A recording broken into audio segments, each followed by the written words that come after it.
வணக்கம் மக்களே! இந்த வீடியோல நம்ம சில பங்குகள் பற்றியான அப்டேட்ஸ் எல்லாம் பார்க்க போறோம். ஒன்னொன்னா பார்ப்போம். சில இன்ட்ரஸ்டிங்கான அப்டேட்ஸ் எல்லாம் இருக்கு. எல்லாத்தையும் நம்ம பார்ப்போம். ஃபர்ஸ்ட்டு நம்ம பார்க்க போறது வங்கி பங்குகள் பற்றியான அப்டேட் தான். ஸோ ஒரு 5 வங்கி பங்குகள வந்து எஸ்பிஐ செக்யூரிட்டீஸ் சொல்லியிருக்காங்க. ஒண்ணு HDFC பேங்க், இன்னொன்னு ஆக்சிஸ், அடுத்தது ICICI, Karur Vysya bank, Ujjivan small finance bank. ஒண்ணு ஸ்மால் ஃபினான்ஸ் பேங்க், இன்னொன்னு சின்ன பேங்க்.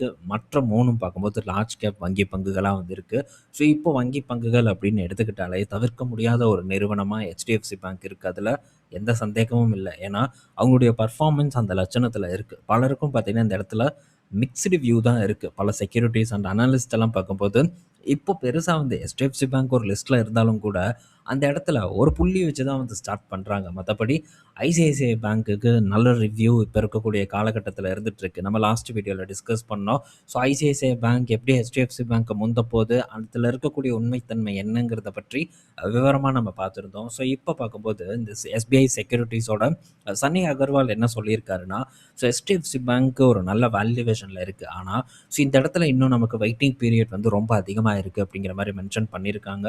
ஸோ வெயிட்டிங் பீரியடுக்கு தயாரா இருக்கிறவங்களுக்கு HDFC பேங்க் ஓகே அப்படிங்கிற மாரி சொல்லியிருக்காங்க. ஆனா, ஐசிஐசிஐ ஆக்சஸ் பார்க்கும்போது பர்ஃபெக்ட் பெட் அப்படிங்கிறதையும் மென்ஷன் பண்ணியிருக்காங்க. ஸோ இந்த இடத்துல அவங்க ஆக்சிஸ் அண்ட் ஐசிஐசிஐல நல்ல ஒரு growth எக்ஸ்பெக்ட் பண்றாங்க. அதே தான் கரூர் வைஸ்யா பேங்க்கை பொறுத்தவரைக்கும் நல்லா அதிகமா வந்து எக்ஸ்பெக்ட் பண்றாங்க. ஸோ கரூர் வைஸ்யா பேங்க்கோட பெர்ஃபார்மன்ஸை நம்ம பார்த்துட்டு தான் இருக்கோம். எக்ஸலண்ட்டான ஒரு பெர்ஃபார்மன்ஸ் எல்லா கேட்டகரியிலயும் டெலிவர் பண்ணிட்டு இருக்காங்க. ஆனா, மதிப்பீடு தொடர்ந்து பார்த்தீங்கன்னா உயர்ந்துட்டே தான் இருக்கு. ஸோ நிறுவனமோட பங்கு விலை பார்க்கும்போதும் தொடர்ந்து உச்சத்தை நோக்கியே தான் வந்து போயிட்டு இருக்கு. இப்போ ஸ்மால் ஃபினான்ஸ் பேங்க் பார்க்கும்போது, அது ஒரு சைக்கிளிக்கல் மாரியான ஒரு செக்டார்ல இருக்கக்கூடிய ஒரு நிறுவனமா தான் நான் பார்க்குறேன். ஏன்னா, நல்லா பெர்ஃபார்ம் பண்ணுவாங்க. சடனா பார்த்தீங்கன்னா, என்பிஏ வந்து பெரிய அளவுக்கான ஒரு பாதிப்ப வந்து ஏற்படுத்தும். அப்ப திரும்ப ஒரு ப்ரெஷர ஃபேஸ் பண்ணணும். ஸோ இந்த இடம் கொஞ்சம் ஆபத்தான இடம். வேல்யூவேஷன் அப்படின்னு பார்க்கும்போதும், லார்ஜ் கேப் வங்கி பங்குகளுக்கு கொடுப்பத விட, இந்த இடத்துல நம்ம அதிகமா கொடுக்க வேண்டிய ஒரு சூழ்நிலை இருக்கு. இதே நம்ம HDFC பேங்க் எடுத்துக்கிட்டா, ஸோ இந்த இடத்துல குரோத்த யாரும் எக்ஸ்பெக்ட்டே பண்ணல. ஸோ குரோத் நடப்பதற்கு இன்னுமே ரொம்ப காலம் எடுத்துக்கும் அப்படிங்கிற மாரி தான் சொல்றாங்க. ஆல்ரெடி கிட்டத்தட்ட 5 வருடமா எந்த பெர்ஃபார்மன்ஸும் பண்ணாம ஒரே இடத்துல தான் இருந்துட்டு இருக்கு. 5 வருடத்துக்கு மேலேயும் ஒரே இடத்துல தான் இருந்துட்டு இருக்கு. இன்னும் பெரிய பெர்ஃபார்மன்ஸ் பண்ணல. எவ்ரிடே பார்த்தீங்கன்னா, நான் ஃபோக்கஸ் பண்ணிட்டு தான் இருக்கேன். ஆனா, அதுக்கான ரிட்டர்ன் கிடைச்சிருக்கான்னு கேட்டா கண்டிப்பா கிடைக்கல. கிட்டத்தட்ட 3 வருடம் ஆகப் போகுது. 3 வருடத்துல ரிட்டர்ன் இருக்கா? ஸோ பெருசா ரிட்டர்ன் இல்ல. இதுக்கு முன்னாடி ஒரு ஏற்றத்த குடுத்தது HDFC பேங்க் நம்ம பார்த்தோம். அதுக்கப்புறம் திரும்ப பார்த்தீங்கன்னா, பழைய இடத்துக்கே வந்துருச்சு. ஸோ திரும்பவும் அதே இடத்துக்கு வந்து ட்ரேட் ஆயிட்டு இருக்கு. அதுக்கப்புறம் இன்னொரு விஷயத்த நான் சொல்ல மறந்துட்டேன். ஸோ ஸ்க்ரீனர் பார்த்த உடனே டக்குன்னு ஸ்ட்ரைக் ஆச்சு. என்னன்னா, இன்னைக்கு சுதந்திர தினம். ஸோ அனைவருக்கும் சுதந்திர தின நல்வாழ்த்துக்கள். ஸோ எப்படி நம்ம சுதந்திரம் அடைஞ்சு தொடர்ந்து நம் நாடு ஒரு வளர்ச்சியை நோக்கி போயிட்டு இருக்கோ, அதே மாரி நம்மளும் விரைவில் சுதந்திரம் அடையணும். இந்த ஃபினான்ஷியல பொறுத்தவரைக்கும். நம்மளும் ஒரு நல்ல வளர்ச்சி பாதையை நோக்கி போகணும். ஸோ சுதந்திரம் சும்மா கிடைக்காது. நம்ம நாட்டுக்கும் சுதந்திரம் சும்மா கிடைக்கல. நம்மளுடைய ஃபினான்ஷியல் சுதந்திரம் பார்க்கும்போதும் சும்மா கிடைக்க போறதில்ல. அதுக்கு நம்ம என்ன உழைப்ப போடணுமோ, அந்த உழைப்ப டெஃபினட்டா வந்து போடணும். ஸோ சும்மா கிடைக்காது சுதந்திரம் அப்படிங்கிறத நம்ம புரிஞ்சுட்டு, இந்த சுதந்திர தின நல்நாள்ல தொடர்ந்து நம்ம உழைப்ப போடுவோம். ஸோ சோம்பேறி ஆகாம, பெருசா நம்ம இது ரொம்ப கஷ்டப்படாம உழைச்சுக்கொண்டே இருக்கணும். உழைப்பதற்கு எப்பவும் கஷ்டப்படக்கூடாது. உழைக்கிறது கஷ்டமா இருந்தாலும், உழைக்கிறதுக்கு கஷ்டப்படாம தொடர்ந்து நம்ம உழைப்போம். தொடர்ந்து ஒரு வெற்றி பாதையை நோக்கி போவோம். ஒரு கட்டத்தில ஒரு நல்ல ஒரு ஃபினான்ஷியல் ஸ்டேஜ அடைஞ்சு, ஒரு வெற்றிகரமான ஒரு சுதந்திரமான வாழ்க்கையை நோக்கி நம்ம நகர்ந்து போவோங்கிறத நான் சொல்லிக்கிறேன். ஸோ ஸ்க்ரீனர் ஒரு நல்ல இனிஷியேட்டிவ் எடுத்திருக்காங்க. ஸோ பல சுதந்திர போராட்ட வீரர்கள், போராட்ட ஹீரோஸா இந்த இடத்துல வந்து அவங்க காட்டியிருக்காங்க. ஸோ இவங்க யாரு? என்ன பண்றாங்க? அப்படிங்கிற பற்றியான டீட்டெயில்ஸ் எல்லாம் குடுத்துருக்காங்க. இது ஒரு வரவேற்கக்கூடிய ஒரு விஷயம் தான். ஸோ இப்போ நம்ம HDFC பேங்க்குக்குள்ள வந்து போவோம். ஸோ கடந்த பாஸ்ட் பெர்ஃபார்மன்ஸ் எப்படி இருக்கு அப்படின்னு நம்ம பார்க்கும்போது தெரியும். லாஸ்ட்டா வந்து ₹1000 வந்து ரீச் பண்ணுச்சு. இப்ப திரும்ப பார்த்தீங்கன்னா, இறக்கத்துக்கு வந்திருக்கு. ஸோ இந்த ஒரு ஜோன் நான் வந்து ஃபோக்கஸ் பண்ண ஒரு ஜோன். அதுக்கப்புறம் திரும்ப சான்ஸ் வந்து கிடைச்சது. ஸோ இப்ப திரும்ப பார்த்தீங்கன்னா, அதே இடத்துக்கிட்ட தான் வந்து HDFC பேங்க் ட்ரேட் ஆயிட்டு இருக்கு. பெருசா பெர்ஃபார்மன்ஸே இல்ல. கடந்த 6 வருடம் பார்க்கும்போது 5, 6 வருடமா ஒரே இடத்துல தான் ட்ரேட் ஆயிட்டு இருக்கு. ஆனா, ஒண்ணே ஒரு நல்ல விஷயம் நம்ம பண்ணியிருக்கிறது என்ன அப்படின்னா, ஸோ டிப்ல மட்டும் தான் இத வந்து ஃபோக்கஸ் பண்ணியிருக்கோமே தவிர, எந்த ஒரு பீக்லயும் அவசரப்பட்டுலாம் வாங்கல. ஸோ டாப்ல இருந்து ஒரு ₹40, ₹50 கரெக்ட் ஆனதும் வேல்யூ பையிங் அப்படின்ட்டு எந்த இடத்துலயும் வந்து பிடிக்கல. ஸோ டிப்புக்கு வெயிட் பண்ணி வாங்கும்போது கண்டிப்பா நமக்கு ஒரு பலன் கிடைக்கும். இதுக்கப்புறம் பெரிய சரிவு ஏற்படுமா அப்படின்னு தெரியல. ஆனா நிறுவனத்துல மதிப்பீடு கரெக்ஷன் ஏற்பட்டிருக்கிறத நம்மளால கிளியரா வந்து பார்க்க முடியுது. ரொம்ப பீக்ல இருந்த வேல்யூவேஷன் இப்போ வெறும் 1.86ல தான் வந்து ட்ரேட் ஆயிட்டு இருக்கு. பிரைஸ் டூ புக் பார்க்கும்போது. ஸோ பல வங்கிகள் கூட கம்பேர் பண்ணும்போது ரொம்ப அட்ராக்டிவான மதிப்பீடுக்கு வந்திருக்கு. குறிப்பா இந்த இடத்துல லோன் குரோத் இல்ல. இதனால தான் இவங்களுடைய வளர்ச்சி தடைப்பட்டிருக்குங்கிறதுல மாற்று கருத்து இல்ல. இந்த லோன் குரோத் வரக்கூடிய காலாண்டுகள்ல இம்ப்ரூவ் ஆகுங்கிற எதிர்பார்ப்பு எனக்கு வந்து இருக்கு. ஸோ இந்த டைம் பெர்ஃபார்மே பண்ணலனாலும் பரவால்லடா சாமி நான் வச்சுக்கிறேன் அப்படிங்கிற ஒரு கணக்குல தான் இந்த ஒரு இடத்த வந்து நான் தேர்வு செஞ்சிருக்கேன். பார்ப்போம் என்னைக்கு பெர்ஃபார்மன்ஸ் கிடைக்குது அப்படின்ட்டு. பட் மற்ற பக்கம் இன்னும் கூட கொஞ்சம் சீப்பரா கிடைச்சதுன்னா, அப்போ வந்து நம்ம அத ட்ரை பண்ணலாம். ஸோ கோட்டாக் பேங்க் அது கூட கொஞ்சம் ப்ராஃபிட்டபிளா தான் இருக்கு. அது திரும்ப மேபி ஒரு சான்ஸ் ஏற்படுத்துமான்னு தெரியல. ரீசென்ட்டா கொஞ்ச நாட்களுக்கு முன்னாடி ஏற்படுத்துச்சு. ஃபர்தரா திரும்ப ஏற்பட்டுச்சுன்னா, அப்ப நம்ம அத பற்றி திரும்ப டிஸ்கஸ் பண்ணலாம். ஓகே. ஸோ நெக்ஸ்ட் நம்ம பேங்க் செக்டார பத்தி பார்த்துருக்கோம். ஸோ பேங்க் செக்டார் இப்ப என்ன இதுல இருக்குங்கிறதையும் நம்ம டிஸ்கஸ் பண்ணியிருக்கோம். நெறைய மிட் சைஸ் வங்கி பங்குகளுக்கு மார்க்கெட் இப்போ நல்ல மதிப்பீட வந்து குடுக்குது. அது நிலைக்காது அப்படிங்கிறத புரிஞ்சுக்கணும். நான் ரீசென்ட்டான ஒரு மாதம் ஒரு 2, 3 மாதங்களுக்கு முன்னாடி சில விஷயங்கள் எல்லாம் பண்ணேன். இண்டஸ்இண்ட் பேங்க்ல புக் பண்ணேன். அண்ட் ஃபெடரல் பேங்க்ல புக் பண்ணேன். இதெல்லாம் வந்து ஹோல்டிங்ல இருந்த பங்குகள். ஸோ அது போக பிஎஸ்யூ பேங்க்ஸ்லயும் நான் புக் பண்ணியிருக்கேன். அது ஷார்ட் டெர்ம்க்கு வாங்குனது. அத இந்த இடத்துல நான் ஆட் பண்ணல. ஆனா இண்டஸ்இண்ட் ஃபெடரல் பேங்கோட பணத்த இங்க தான் வந்து ரீடைரக்ட் பண்ணியிருக்கேன். ஸோ இந்த இடத்துல தான் எனக்கு ஒரு பெர்ஃபெக்ட்டான ஒரு இடமா தெரிஞ்ச காரணத்தினால, அங்க பண்ண லாபத்தையும் சேர்த்து இந்த இடத்துல தான் வந்து நான் சூஸ் பண்ணியிருக்கேன். ஸோ பார்ப்போம் வெற்றியா அமையுதா இல்ல உட்கார வச்சு அப்படியே மண்டை காய வைக்குதாங்கிறத பொறுத்திருந்து பார்க்கலாம். ஸோ அடுத்தது என்எம்டிசியோட ரிசல்ட் வந்திருக்கு. ஸோ என்எம்டிசியோட இந்த காலாண்டு பெர்ஃபார்மன்ஸ் ஃப்ளாட்டா இருக்கு. அதுக்கு மெயின் ரீசன் இருக்கு. என்ன காரணம்னா, ஸோ ராயல்ட்டி அதிகமா பே பண்ணியிருக்காங்க. ஸோ இது ஒரு பெரிய ஒரு ரீசனா வந்து அமைஞ்சிருக்கு. எக்ஸ்பென்ஸ் வந்து கூடியிருக்கு என்எம்டிசிய பொறுத்தவரைக்கி. ஸோ இதனால அவங்க மார்ஜின் வந்து கொஞ்சம் கம்மி ஆயிருக்கு. ஸோ அவங்க பெர்ஃபார்மன்ஸ் பார்க்கும்போது இந்த காலாண்டு கொஞ்சம் வந்து ஃப்ளாட்டான ஒரு பெர்ஃபார்மன்ஸ் தான் உங்களால போஸ்ட் பண்ண முடிஞ்சிருக்கு. மேபி ராயல்டி ஃபீ இல்லாம இருந்ததுன்னா, இந்த காலாண்டு ஒரு பெட்டரான ஒரு காலாண்டா என்எம்டிசிக்கு வந்து அமைஞ்சிருக்கும். பட் அமையல. இதுக்கு முன்னாடியே நம்ம ஒரு செய்தி வந்து பார்த்துருந்தோம். ஸோ ராயல்டி ஃபீஸ கவர்மெண்ட் வந்து அதிகப்படுத்தியிருக்காங்கன்ட்டு, ஸ்டேட் கவர்மெண்ட் வந்து அதிகப்படுத்தியிருக்காங்கன்ட்டு. ஸோ அது ஒரு இம்பேக்ட்ட என்எம்டிசியில இந்த காலாண்டு ஏற்படுத்தியிருக்குங்கிறதுல மாற்று கருத்து இல்ல. பட் இது ஒரு மெட்டல் கம்பெனி. ஸோ மெட்டல் கம்பெனிய பொறுத்தவரைக்கும் எப்போ நம்ம முடிவு எடுக்கணுமோ, அப்ப தான் முடிவு எடுக்கணுங்கிறத ஞாபகம் வச்சுக்கணும். அடுத்தது பிஇஎம்எல் கிட்ட இருந்து அப்டேட் வந்திருக்கு. ஸோ பிஇஎம்எல் பார்த்தீங்கன்னா, ஒரு கான்ட்ராக்ட் வின் பண்ணியிருக்காங்க. வெறும் $6 மில்லியன் மதிப்பிலான ஒரு கான்ட்ராக்ட் தான் வின் பண்ணியிருக்காங்க. ஸோ பெரிய ஒரு கான்ட்ராக்ட் இல்ல. பட் ஒரு குளோபல் ஆர்டர். ஸோ இது ஒரு பாசிட்டிவான ஒரு விஷயமா பிஇஎம்எல்க்கு பார்க்கப்படுது. அடுத்தது பார்த்தீங்கன்னா, ரிலையன்ஸ் கிட்ட இருந்து ஒரு பெரிய அப்டேட் நேத்து வந்திருந்தது. நண்பர்களும் மென்ஷன் பண்ணியிருந்தாங்க. நான் பார்க்கவே இல்ல. இந்த செய்தி என் கண்ணுல படல. பட் நண்பர்கள் பார்த்து கமெண்ட் செக்ஷன்ல மென்ஷன் பண்ணாங்க. அதுக்கப்புறம் நான் போய் பார்த்தேன். ஸோ நேத்து நம்ம டிசிஎஸ் அண்ட் ரோல்ஸ் ராய்ஸ பத்தி நம்ம பேசியிருந்தோம். ஸோ அவங்க ஒரு சில விஷயங்கள பண்றாங்க. ஹைட்ரோஜன் இன்ஜின் சக்சஸ்ஃபுல்லா வந்து டெஸ்ட் பண்ணியிருக்காங்கன்ட்டு.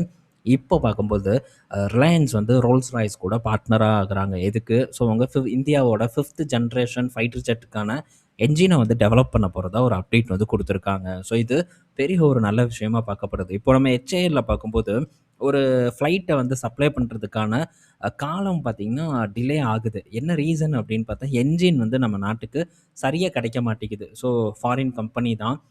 இந்த என்ன கம்பெனின்னு மறந்துருச்சு. GMஆ என்ன அப்படின்னு எனக்கு தெரியல.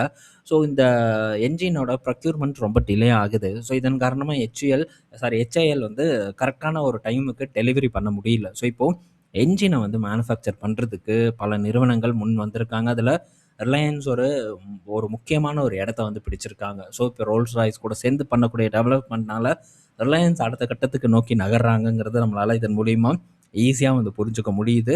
ஸோ இது ஜாயிண்ட் வென்ச்சர் கிடையாது. ஸோ டெவலப்மெண்ட் அவங்க கூட பார்ட்னர் பண்ணி ரிலையன்ஸ் வந்து இத பண்றாங்க. ஸோ இது வரவேற்கக்கூடிய விஷயம். ஸோ ஃபியூச்சர்ல இது ஒரு ரெவென்யூ சோர்ஸா ரிலையன்ஸுக்கு மாறலாம். பட் இது எப்படி போப்போகுது அப்படிங்கிறது நம்ம க்ளோஸா வந்து வாட்ச் பண்ண ட்ரை பண்ணலாம். பல கம்பெனிஸ் இருக்கு. டாடா இருக்கு. அண்டு அதானி இருக்காங்க டிஃபென்ஸ்ல. அதுக்கப்புறம் பார்த்தீங்கன்னா, மகேந்திரா இருக்காங்க. ஸோ ஏரோஸ்பேஸ், டாடா ஏரோஸ்பேஸ்ல இருக்காங்க. ஸோ பல நிறுவனங்களோட இப்போ ரிலையன்ஸ் நிறுவனமும் இப்போ இணைந்தது ஒரு நல்ல ஒரு விஷயமா பார்க்கப்படுது. ஸோ அடுத்தது பார்த்தீங்கன்னா, இண்டஸ்இண்ட் பேங்க்குக்கு ஆர்பிஐ பார்த்தீங்கன்னா, ஒரு ரூ. 50,00,000க்கு மேல ஒரு ஃபைன போட்டிருக்காங்க. எதுக்குன்னா, டெபாசிட்ல சில வயலேஷன் பண்ணியிருக்கிறதா ஒரு தகவல் வந்து குடுத்துருக்காங்க. இதனால 50,00,000க்கு மேலான ஒரு ஃபைன இண்டஸ்இண்ட் பேங்க் மேல போட்டது குறிப்பிடத்தக்க ஒரு விஷயமா வந்து இருக்கு. பட் இது பெரிய ஒரு இம்பாக்ட் எல்லாம் ஏற்படுத்த வாய்ப்பில்ல. HDFC பேங்க்லயும் இது நடந்ததில்ல. கொஞ்ச நாட்களுக்கு முன்னாடி. என்ன நடந்தது? ஸோ டெபாசிட்ட பெரிய அளவுக்கு பெறுவதற்காக சில பேருக்கு வந்து இந்த இன்ட்ரெஸ்ட்ட தூக்கி குடுத்தது, அத செலவினங்களா காட்டுனது, இந்த மாரி நெறைய விஷயங்கள வந்து பண்ணாங்க. அத ஐடென்டிஃபை பண்ணி, அவங்க மேலேயும் ஆர்பிஐ பார்த்தீங்கன்னா ஃபைனை போட்டிருந்தாங்க. அதே தான் இங்கே இண்டஸ்இண்ட் பேங்க்லேயும் அது நடந்திருக்கு. ஸோ இது பெரிய ஒரு இம்பேக்ட்டை கொடுப்பதற்கான வாய்ப்பு ரொம்ப கம்மி அப்படின்னு தான் நான் நினைக்கிறேன் இண்டஸ்இண்ட் பேங்க்கை பொறுத்த வரைக்கும். ஸோ அடுத்தது குவாலிட்டி வால்ஸ். ஸோ இந்த ஐஸ்கிரீம் பிஸ்னஸ் இந்த ஹெச்ஏஎல்லேருந்து டீமர்ஜ் ஆகி வந்தது. ஸோ அந்த பங்கு மட்டும்தான் என்கிட்ட இருக்குது. மேற்கொண்டெல்லாம் இதில் நான் பங்குகளை வாங்கலை. ஸோ இப்போ இவங்களுடைய ரிசல்ட் வந்திருக்கு. இந்த நிறுவனம் பார்க்கும்போது இப்போ ஒரு ஏற்றத்தை கொடுத்துட்ருக்கு. ஸோ இப்போ இவங்க பார்த்தீங்கன்னா ப்ராஃபிட் டேர்ன் ஆகியிருக்காங்க. லாபம் இந்த காலாண்டு பெட்டராக தான் வந்து இருக்குது. ஸோ நம்ம எப்படி பண்ணியிருக்காங்கன்னு பார்ப்போம் ஸ்க்ரீனரில். இந்த காலாண்டு அவங்களுடைய ரெவென்யூ பார்க்கும்போது கூடி இருக்குது. 878 கோடியாக இருக்குது. ப்ராஃபிட் பார்க்கும்போது 51 கோடி கிட்ட வந்து ப்ராஃபிட்டாக வந்து போஸ்ட் பண்ணியிருக்காங்க. ஸோ ஒரு பெட்டர் பர்ஃபார்மன்ஸாக குவாலிட்டி வால்ஸ் இந்த காலாண்டு டெலிவர் பண்ணியிருக்காங்க அப்படின்னு தான் நம்ம எடுத்துக்கணும். பட் நான் மேற்கொண்டெல்லாம் இதில் எதுவும் ஃபோக்கஸ் பண்ணுற ஐடியாலாம் கிடையாது. ஸோ ஹெச்ஏஎல் எனக்கு போதும். இந்த நிறுவனத்தில் எனக்கு பெரிய இன்ட்ரெஸ்ட் இல்லை. ஸோ ரொம்ப போட்டி நிறைந்த ஒரு இடம் தான். பட் போட்டி நிறைந்த இடத்துலையும் ஒரு நல்ல பர்ஃபார்மன்ஸை இவங்க பண்ணிட்டு தான் இருக்காங்க. அதில் மாற்று கருத்து இல்லை. அருண் ஐஸ்கிரீம் இருக்காங்க. ஸோ இன்னும் நிறைய பிளேயர்ஸ் பார்த்தீங்கன்னா இந்த ஐஸ்கிரீம் பிஸ்னஸில் இருக்காங்க. ஸோ இவங்களும் பெட்டராக தான் பண்ணிட்டுருக்காங்க. பட் நமக்கு ஹெச்ஏஎல் போதும், இது வேண்டாம் அப்படிங்கிறது என்னுடைய ஒரு வியூ. பட் லிஸ்ட் ஆனதுலேருந்து ஒரு ஏற்றத்தை கொடுத்துருக்கிறது ஒரு நல்ல விஷயமா பார்க்கப்படுது. அடுத்தது பார்த்தீங்கன்னா ஸோ ஐஆர்சிடிசி பற்றியான ஒரு அப்டேட்டு. ஸோ என்ன ஒரு அப்டேட்னா, இது டேரெக்டாக ஐஆர்சிடிசி பற்றியான அப்டேட் இல்லை.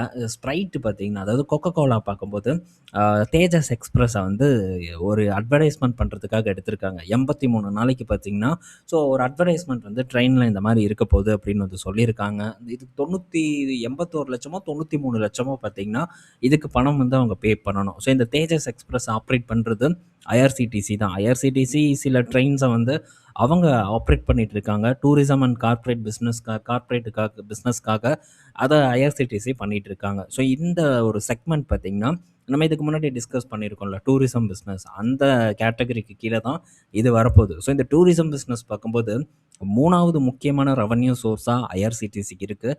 மார்ஜின் அளவு பார்க்கும்போது ரொம்ப பெட்டராக தான் வந்து இருக்குது. ஸோ ஒரு 11 to 14% வரைக்கும் மார்ஜினும் இந்த பிஸ்னஸ் மூலிமா அவங்க ஜென்ரேட் பண்ணுறாங்க. அண்ட் அது மட்டும் இல்லை, ஸோ இந்த டூரிசம் பிஸ்னஸ் பார்த்திங்கன்னா தொடர்ந்து ஏற்றத்தை நோக்கி தான் போயிட்டுருக்கு. நல்ல வளர்ச்சி பாதையை நோக்கி போயிட்டுருக்கு. இது குறிப்பிடத்தக்க ஒரு விஷயம். ஸோ மேற்கொண்டு இன்னும் சில ட்ரெயின்ஸ் வந்து உங்களுக்கு கீழே வருமா அப்படிங்கிறத வெயிட் பண்ணி நம்ம பார்க்கணும். ஸோ இதன் மூலிமா ஒரு அடிஷ்னல் இன்கம் ஐஆர்சிடிசிக்கு வருது அப்படிங்கிறத நம்ம இதன் மூலிமா வந்து புரிஞ்சுக்கலாம். ஸோ ஐஆர்சிடிசி இப்போ 500 ரூபாய்க்கு கீழே ட்ரேட் ஆகிட்டு இருக்கு. ஸோ ஃபர்தராக இங்கே ஒரு கரெக்ஷன் நடக்கணும்னு நான் நினைக்கிறேன். ஸோ இது எனக்கு நான் ஆஃபீஸில் இருக்கும்போது அந்த கோவிட்க்கு முன்னாடி லிஸ்ட் ஆச்சு இந்த நிறுவனம். அப்போ நான் வந்து இதில் ஐபிஓ ட்ரை பண்ணேன். பட் எனக்கு கிடைக்கல. அப்போ என்ன ப்ரைஸ்னால் ஒரு 300 சம்திங் ஏதோ இருந்தது. எனக்கு சரியாக ஞாபகம் இல்லை. 300 கிட்ட இருந்தது. அப்ளை பண்ணேன். பட் எனக்கு அது அலாட் ஆகலை. ஆனால் அதுக்கப்புறம் பார்த்தீங்கன்னா ஏற்றம் அசுரத்தனமாக இருந்தது. இந்த ஃபியர் ஆஃப் மிஸ்ஸிங் அவுட்டில் இந்த நிறுவனத்தை ரூ. 1000 நான் பை பண்ணேன். ஸோ வாங்கினதுக்கப்புறம் ஏறி திரும்ப இறங்கி அதுக்கப்புறம் ஒரு ஏற்றத்தை கொடுத்தது பயம். ஸோ அந்த டைம்லலாம் கொஞ்சம் பயம் இருந்த காரணத்தினால கொடுத்துட்டேன் டப்புன்னு. ஐயோ போதுண்டா சாமி அப்படின்ட்டு விற்றுட்டு சின்னதாக ப்ராஃபிட் பண்ணிவிட்டு நான் ஓடிட்டேன். பட் அதுக்கப்புறம் ரேலி நடந்தது பாருங்கள். சரியான ஒரு ரேலி இங்கே நடந்தது. நான் வாங்கினதே நல்ல ரேலி நடந்ததுக்கு அப்புறம் தான் வாங்கினேன். அதுக்கப்புறமா ஒரு ரேலி நடந்தது. ஸோ பெட்டர் பர்ஃபார்மன்ஸை கொடுத்த நிறுவனத்தை இப்போ கண்டுக்க ஆள் இல்லாமல் இருக்காங்க. இறங்கிட்டு வந்துட்டுருக்கு. மதிப்பீடு ரொம்ப அட்ராக்டிவாக மாறிட்டுருக்கு. ஃபர்தராக வந்து நடக்கட்டும். நடக்கும்போது தான் நமக்கு ஒரு நல்லது நடக்கும். ஸோ இதெல்லாம் வந்து என்னோடய வாட்ச் லிஸ்ட்டில் இருக்கக்கூடிய பங்கு. இதை பற்றி தனியாக ஒரு வீடியோவும் 23ல் நான் போட்டிருக்கேன். 23ல் இதில் நான் பார்ட்டிசிபேட் பண்ணேன். ஸோ அதுக்கப்புறமா ஒரு better performance double the return கிடச்சிது. ஸோ இப்போ திரும்ப பார்த்தீங்கன்னா நான் பார்ட்டிசிபேட் பண்ண இடத்துக்கு கீழே வந்திருக்கு. ஃபர்தராக திரும்ப கிடைக்குமாங்கிறத வெயிட் பண்ணி வந்து நம்ம பார்ப்போம். பட் நடக்கும் அப்படின்னு தான் நான் நினைக்கிறேன். கிடைக்கும் அப்படிங்கிற ஒரு எதிர்பார்ப்பு எனக்கு இருக்குது. ஸோ தொடர்ந்து நம்ம இந்த நிறுவனத்தை ட்ராக் பண்ணுவோம். கிடைச்சா நல்லது, கிடைக்கலைன்னா ஓகே. நம்ம அனாலிசிஸ் பண்ணியிருக்கோம். இதை பற்றியான புரிதல் நமக்கு இருக்குது அப்படிங்கிறத எடுத்துகிட்டு தொடர்ந்து மார்க்கெட்டோட நம்ம பயணிப்போம். ஓகே. ஸோ இந்த வீடியோவில் நம்ம பல இன்ஃபர்மேஷன் பார்த்துருப்போம். பயனுள்ளதாக இருக்கும்னு நான் நினைக்கிறேன். ஈவினிங் நம்ம இன்னொரு வீடியோவில் மீட் பண்ணுவோம். பாய் மக்களே.